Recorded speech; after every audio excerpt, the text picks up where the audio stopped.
A ballerina's perspective, from performing with New York City Ballet and Alvin Ailey American Dance Theater to publishing poetry books and mentoring kids and teens. Join us in a weekly discussion with experts to gain mental health clarity and achieve growth and moral consciousness. Give our show a 5 stars, comment, share, and come along for the ride. Welcome to the Growth, Grace, and Gratitude podcast. Today we have Daniel Raz, an online fitness trainer that specializes in helping men who are business owners sustainably lose weight without going to the gym.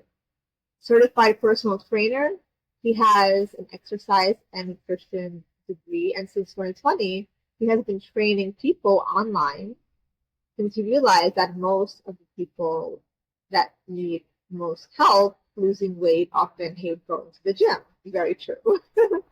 Daniel was born in Israel, grew up in China, and now lives in Vancouver, Canada. So excited to have this conversation all about fitness. So thank you so much for coming on and welcome to the show. Definitely, I appreciate you having me on. I'm excited to hopefully help some people who are listening. I love how you got into the whole online world. How did you start that? Because I feel like so many people are also like inspired to work out, but there is kind of like laziness, or maybe, some people are busy all day. They have to go to work, they have to take care of their families. Yeah. Definitely. So let me ask you a question to hopefully answer your question, Ari. Out of the last 5 movies you watched, how many of them were at home versus how many of them were in a movie theater? That's a great point. Everybody's like Netflix or YouTube, or just like finding movies on TV. Totally. Everybody's like staying in to watch movies. But it's much more convenient. Imagine that if your only option to watch a movie was to go to a movie theater. ClickFunnels easily build any type of online business and sales funnel in record time, no matter what your product, service, or niche, without any tech design or experience whatsoever. Try the ClickFunnels 14-day free trial, link in the description of the podcast. That's way more of a hassle. You would likely watch way less movies. You would have a much more difficult time staying consistent with watching movies.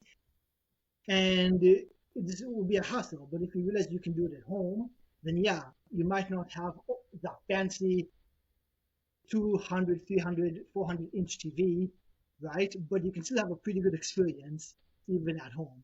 And the same thing, if you're looking to be Arnold Schwarzenegger, if you're looking to be a bodybuilding world champion, you absolutely need to go to the gym. But if you just want, like most people, have a flatter stomach, have more energy, live longer, you absolutely can accomplish that at home. Podpitch is the first and only software that finds, writes, and sends pitches to podcast hosts from your actual email address. Podpitch will make sure you get podcast bookings, guaranteed. Link in the description of the podcast.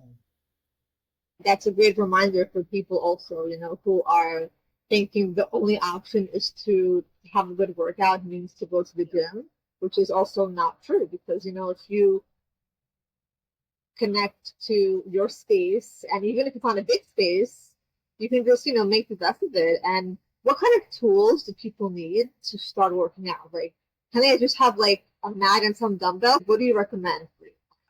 Yeah, so the first couple of weeks, I don't care what they have, we just start with body weight, just for a foundation. But after that, usually utilize what they have. And if they have nothing, I send them $20 of bands. Because once you have bands, you can do anything. If you have bands or dumbbells, that's all you really need. Because your muscles don't have eyes, in the sense of they don't care if it's a barbell or a push-up or dumbbells or bands. As long as you work out your chest, you're going to build your chest muscles. So as long as you know how to manipulate tension the right way, you can get the results you want. Oh, that's great. I like how you said muscles don't have eyes. That's a great one. How long do people have to usually work out until they start to see results and also like feel stronger, like healthier? Definitely. So people always say that fitness is a mentality, and it really is, because If I tell somebody to work out for 30 minutes, Unlock your best life with Soul app. Book a holistic wellness experience with a trained guide and start changing your life today with compassion practices, inner healing, food and diet, and so much more. Tap into a healthier and happier life with the #1 purposeful living app in the US, the Soul app, link in the description of the podcast. somebody who is out of shape, their mentality is if the objective reality, they only have 20 minutes because of the kids, because of job, because of stress, they only have 20 minutes. They say, hey, 20 minutes is less than 30. I don't have time to work out. I'll try again tomorrow. That's what the out of shape person thinks and says. The fit person says, I planned on working out for 30 minutes. I only have 20 minutes. Well, 20 minutes is more than zero. Let me do that. Let me do something. Let me just start. And that's the whole point. So the answer is I give my clients as much as they can, as much as they can handle. So if they can do at maximum 40 minutes every single day, I give them that. Most people typically do 20, 25 minutes 4 times a week. But I have some people that run businesses, have 7 kids, like insane schedules, like insane family life, and they can objectively only work out 3 times a week for 15 minutes. We do that because that's better than nothing. So, and obviously periods change. Sometimes you're going to have a week when you can't do more than twice a week, 15 minutes. Other weeks you're way more free. You can do 4 or 5 times for 30 minutes. So that's why adjusting is so important, because if you stick to the same schedule, you're either cutting yourself short or not doing nearly enough as you can be doing. That's great. Yeah, I like the consistency and the routine and like keeping at it, because this also rewires the brain to form those muscles. I grew up Yeah. dancing ballet, and like we had that consistency, that routine every single day. We had to, go up the bar, go up the center. We had kind of similar steps, even similar kind of choreography in the beginnings, just to warm up our muscles, and then our brain kind of get used to it. And this is how, dancers have those beautiful bodies and that strength and that leanness, because that repetitiveness, like the body starts to remember that and probably build off of that. 100%. Ballet dancers are strong. People don't realize, but they are strong. And they don't lift anything super heavy. But again, it's body weights or like really light bars or dumbbells, but they're still really strong because of the consistent movements that they're doing. Sanger Daniel's online seminar promoting a positive message of self-healing with bioenergy work together with live seminars and remote coaching. Use code BIO20 for a 20% discount for our audience. Link in the description of the podcast. Yeah, that is really true. And it's interesting because on your bio you say that people can still eat the foods they love. That's interesting because there are a lot of different mentors who are fitness enthusiasts and who think that like diet is actually 90% of Yep.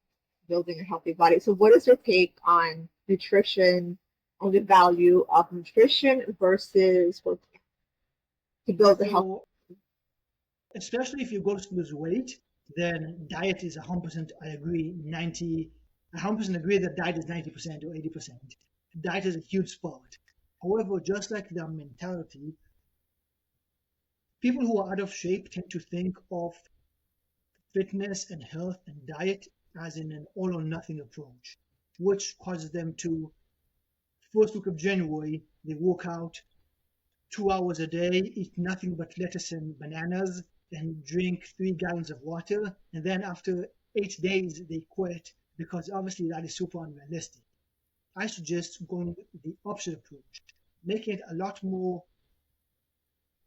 realistic and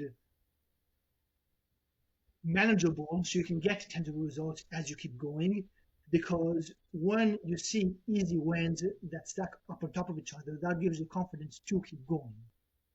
And so instead of saying, I'm never going to have any of my favorite foods ever again, if you simply plan, even every day, instead of saying no to chocolate chip cookies and then binging 8 days later, say, I'm going to have half a cookie every single day.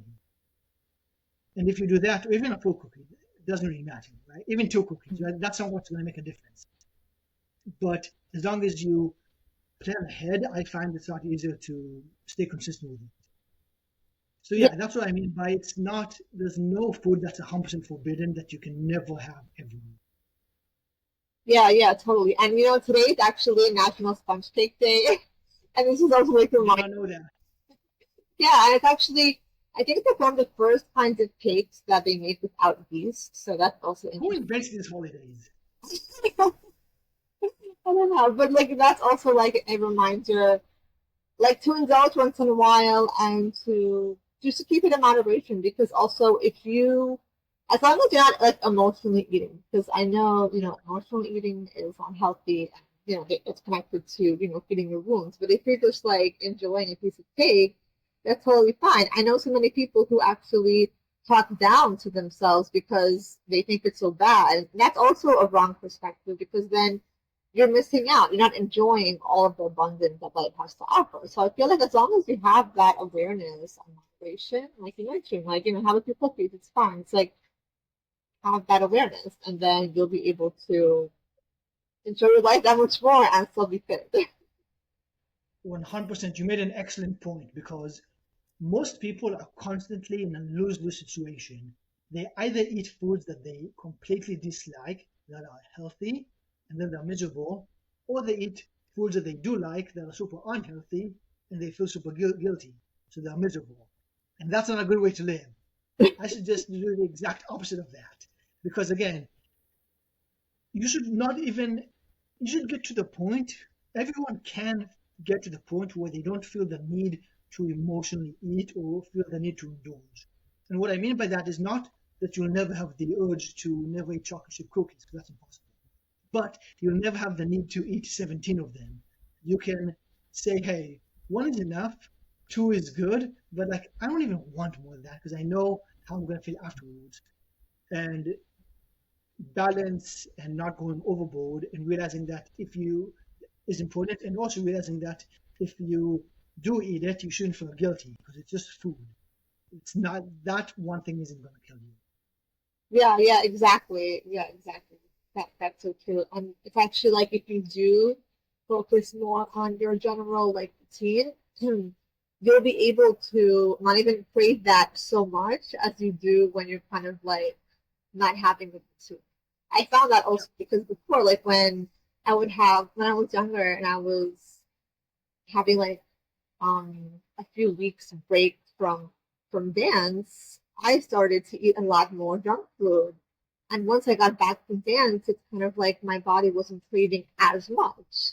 That's interesting how when you are physically moving, physically, motivated to go into fitness, it's like your body is getting that like fuel, and then you won't have that craving like you would have before, which is also really Yeah, and you actually crave things that are good for you and that's the goal, that's where true. you want to get to.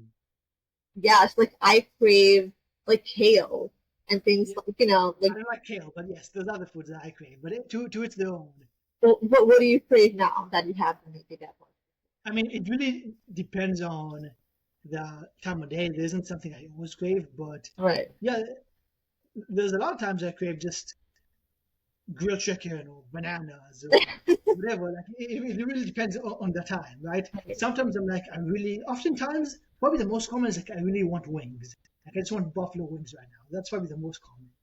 But even though that's maybe viewed as a fast food junk, it's 100 times better than pizza in terms of protein and calories or most donuts, right? So even if wings is sort of my quote unquote cheat, it's way better than most fast food things that you eat out. So if I eat out, that's usually what I get because I enjoy wings. That's great.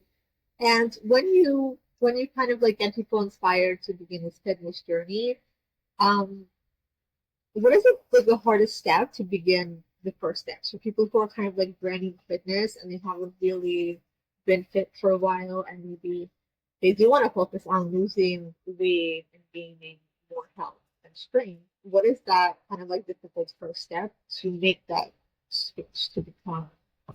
What? I really emphasize on taking a long-term approach, which is the opposite of what most people market because it doesn't sound as sexy as lose 20 pounds in a week. I'd be like, hey, we're gonna lose 20 pounds in a month or two, maybe even longer, like because we don't want to lose it. We want to lose it and keep it off. Because you can do anything to lose 20, 30 pounds, but most people get it back and then some because they go about it in an unsustainable manner. So I'm all about building the foundation correctly. A metaphor I give super often is if you try to build a 100-story building with a 10-story building foundation, the building will collapse.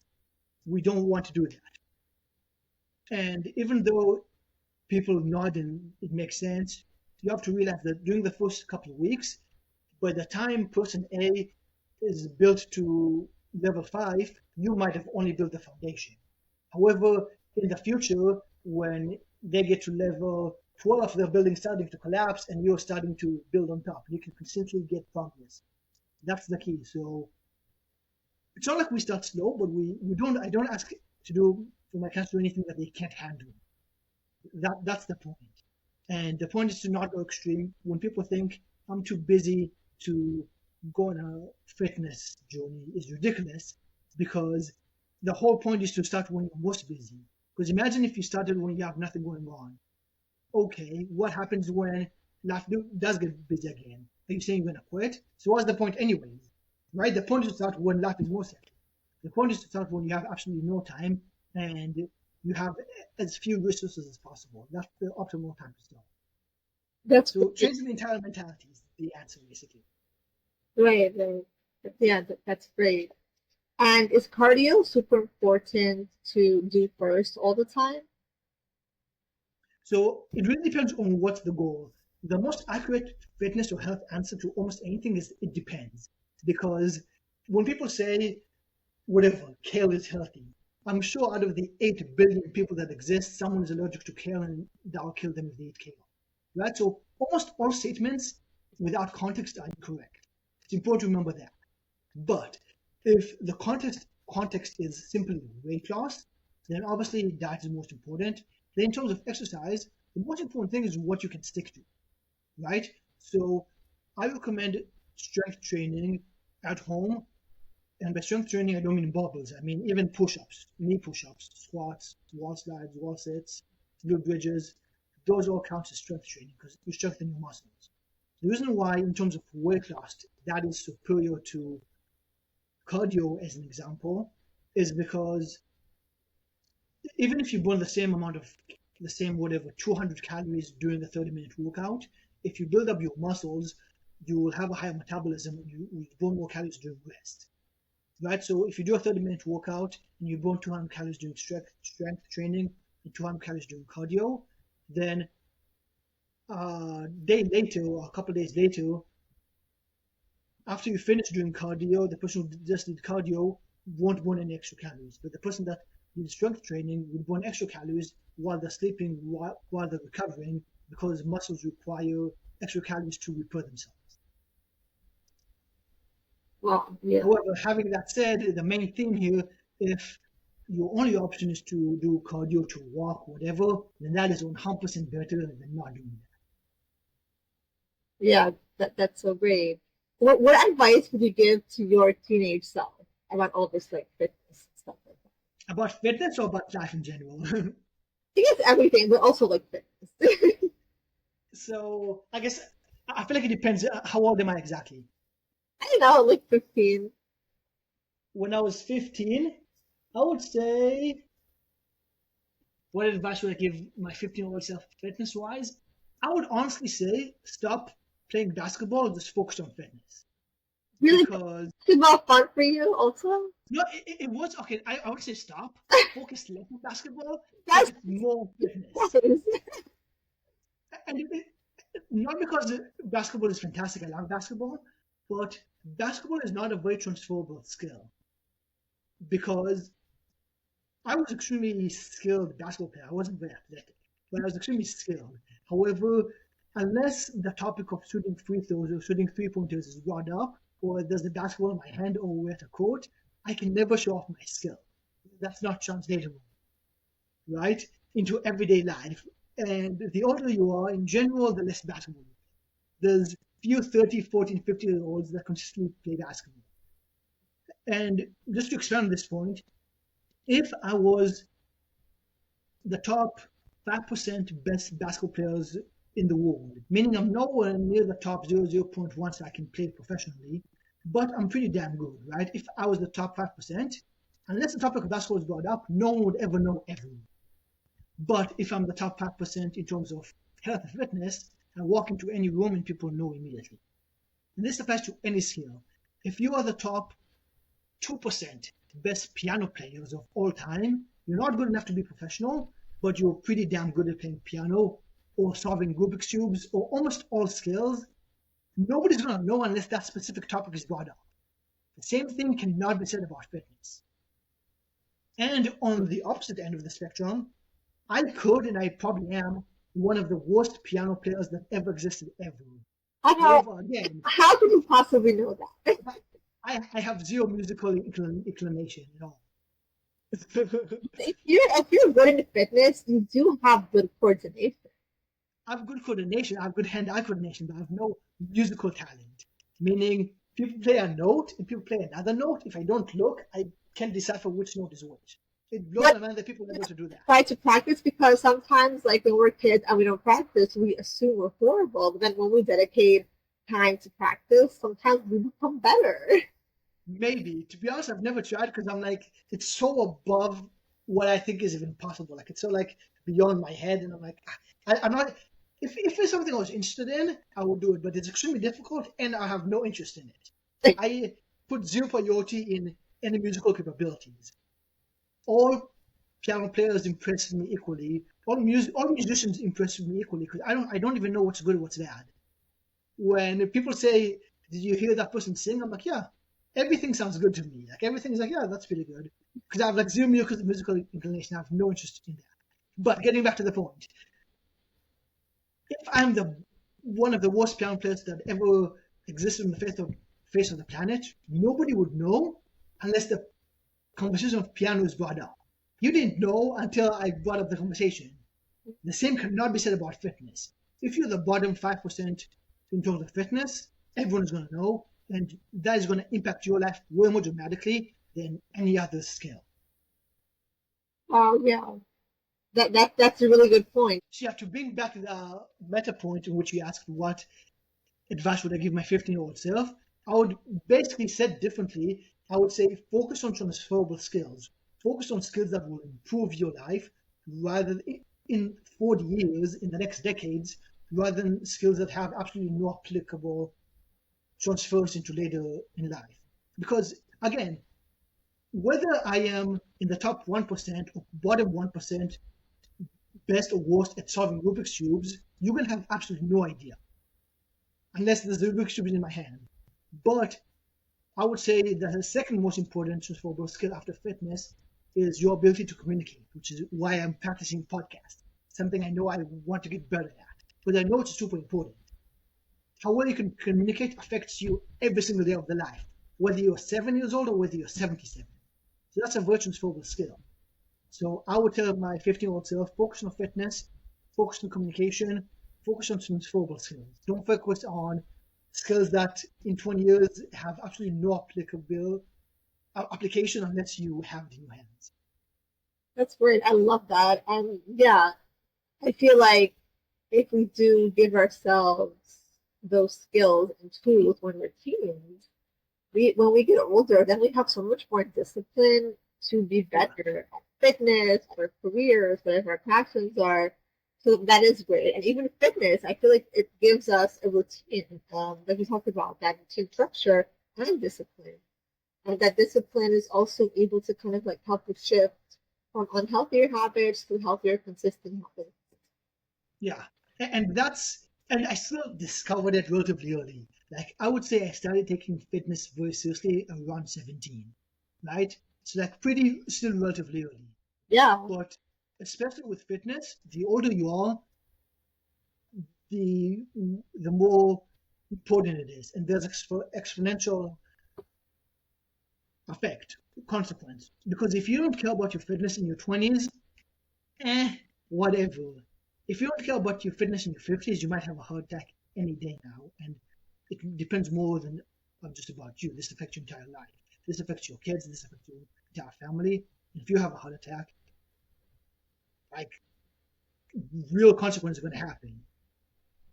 So yeah, to anybody who's listening to this who is over 40, now is the best time to really prioritize your fitness, because there's people who are in better shape than you, who are younger than you, who die of health reasons. So like, priorities. That's why I'm pushing and passionate about what I do. Yeah, that's great. Yeah, it's for health purposes, obviously. That's really important. What is your favorite kind of workout? What do you mean by kind of workout? Like, what's your favorite thing to do? Is it like cardio? Is it like push-ups, dumbbells? Is it any kind of like specific? Like, So I walk a lot whenever I just want to think better. I just walk. yeah, Or if great. huh? Yeah, walking is great. Yeah, walking is phenomenal, especially if it's outside. All of us are glued to a screen way too often, and you just think better when you walk. I find, but yeah, I would say if I'm inside the house, just do a bunch of knee push-ups. The good thing about knee push-ups is even if you're strong enough to do a lot of push-ups, then with knee push-ups you don't need to warm up. You can just go ahead and do it, and it kind of eliminates the excuse of pretty much anything, because there's no reason why you can't get on the floor in the next 10 seconds and do a couple knee push-ups. You'll only feel better. Yeah, that's great. And what has been some long-term benefits that maybe your clients or you experience from fitness? I mean, I have clients that got off CPAP, clients that got off medication, so that probably is adding a few decades to their lives. So that's pretty cool. Obviously, I had people tell me that they had to throw away half the wardrobe because none of their clothes fit anymore. So that's always nice. Obviously, more confidence, more energy, get that a bunch. The wife is complimenting them more often, which is always nice. So yeah, sleeping better. I usually probably sleep better also and have better circadian rhythm. everything, yeah, everything, literally everything. Literally everything. Yeah, that's true. And how do you know when somebody is like overdoing it or over pushing themselves? Yeah, that's why communication is so important. And with YouTube, ChatGPT, Google, people don't lack knowledge. They lack wisdom, excuse that is. They lack customization and they lack accountability. So if you haven't been progressing consistently every single week, at the very least every single month, having a coach is something you're probably missing. And sometimes people overdo it, but they don't even know it because they don't have anybody there from an outside eye. So they don't even know, right? So yeah, like it really depends. People show different symptoms, but usually, I mean, with my clients, like, I know where they're at, so like they almost never get to that point. And for most people, I tell them, hey, don't even worry about that because most people way undertrained. They don't need to worry about overdoing it. With the one exception of if overdoing it will cause you to do nothing later on. Yeah, that's really great. And is there anything you don't like about it, or everything is like A plus, 100%?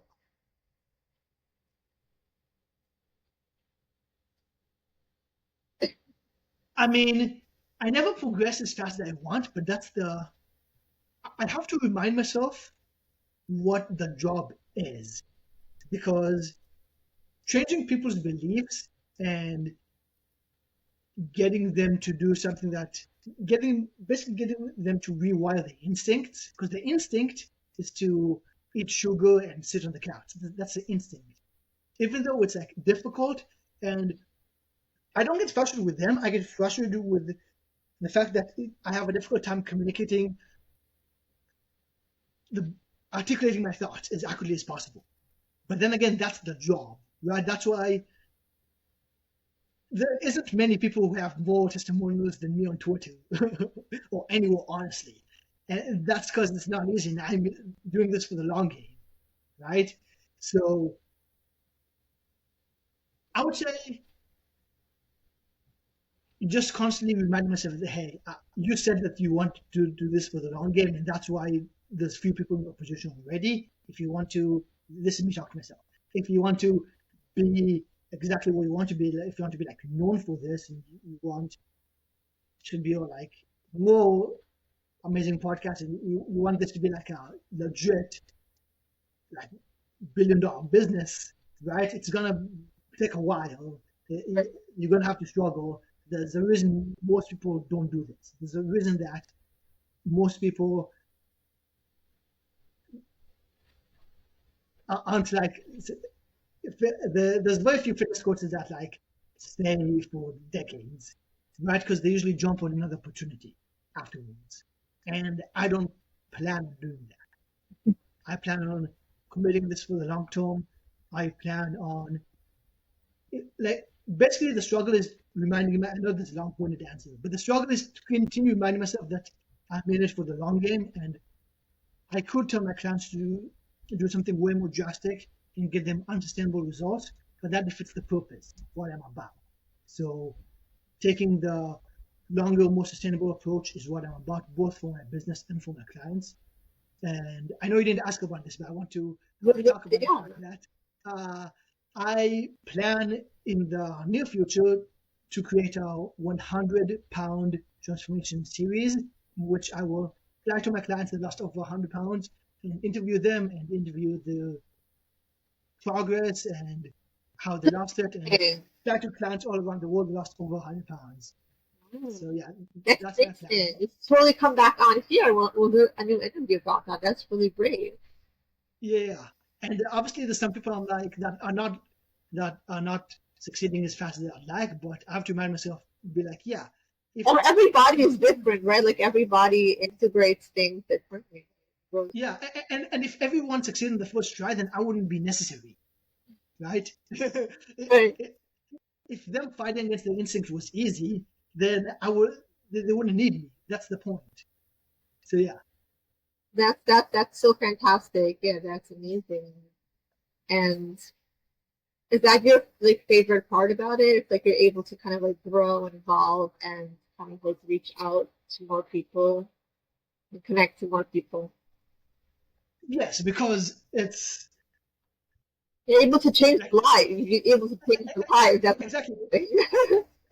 And I'm genuinely, I can feel myself, and obviously objectively, I can see myself getting better as a coach. And that's because I'm bettering who I am as a person, right?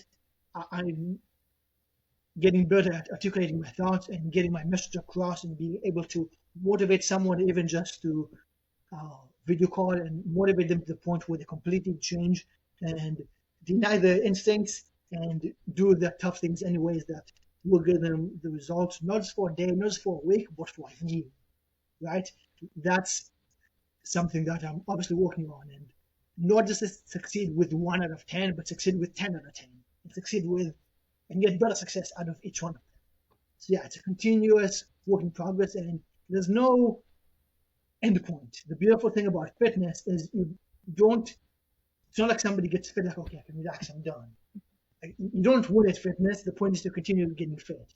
Right. Same thing with any sort of relationship, right? You don't win at getting married. You don't stop there. Like, okay, no, you win by continuing. That's the best games are infinite games, in my opinion. Exactly. Yes. Very, very well said.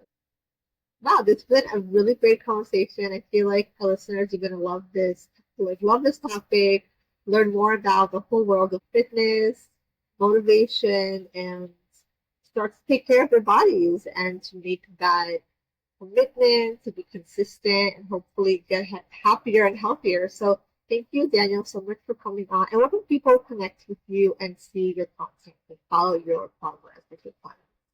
So you can find me at Daniel Raz _fit on Twitter or X. If you type Daniel Raz fit on Facebook, Instagram, YouTube, you'll find me there as well. But when we're active on X, my website is and LinkedIn. And my website is danielrazfit.com. Check me out there. Talk with me. I'm real human.